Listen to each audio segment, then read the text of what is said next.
كابتن احمد الامير مدرب عام نادي الرواد ومدرب عام منتخب مصر، كل سنه طيب. رحب حضرتك معانا يا كابتن. وحضرتك طيب وكنتوا طيبين كلكم ان شاء الله. كابتن احمد، انت صديق عزيز ورفيق ملاعب، كلمني شفت الموسم ده ازاي؟ والله الحمد لله الموسم بادئ بدايه قويه، المنافسه قويه. كان قبل كده كان المنافسه باللاعب واتنين، دلوقتي انت بتنزل الملعب المجموعه الاخيره من كل مرحله، انت لحد اخر ثانيه من الوضع الرابع انت ما تعرفش مين اول مين تاني مين تالت مين رابع. كل المستويات الحمد لله بتعلى. ده نتاج عن ان القاعده انتشرت عندنا، فبالتالي المنافسه زادت، وده الحمد لله في مصلحه اللعبه يعني. كابتن احمد، قول لي الرواد مراكزه في الموسم الماضي اللي احنا بنحتفل بنهايته النهارده، قول لي مراكز نادي الرواد.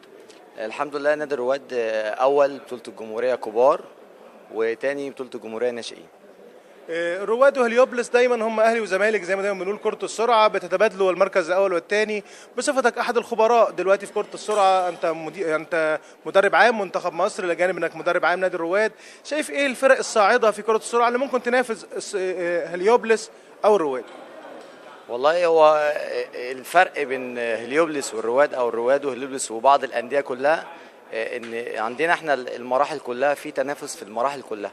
في بعض الانديه بتنافس بس في مراحل معينه، فاعتقد ان دلوقتي صعب ان على اي نادي ان هو ينافس الرواد وهليوبلس، لان انا عندي 9 مراحل او 11 مرحله بنافس فيهم كلهم. الانديه التانيه ممكن تنافس في مرحله في 2، فاعتقد ان المنافسه صعبه على الانديه التانيه.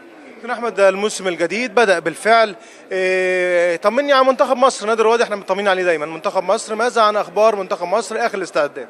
الحمد لله، وبطوله التصنيف الاولى خلصت، وبناء على نتائج بطوله التصنيف انضم لعيبه كتير لاختبارات او تصفيات المنتخب، وان شاء الله يعني جاري تحديد ميعاد التصفيات لاختيار افضل عناصر بطوله العالم ان شاء الله. ان شاء الله يا فندم، بالتوفيق. بنشكرك كابتن احمد، كل سنه وحضرتك طيب. شكرا مع السلامه.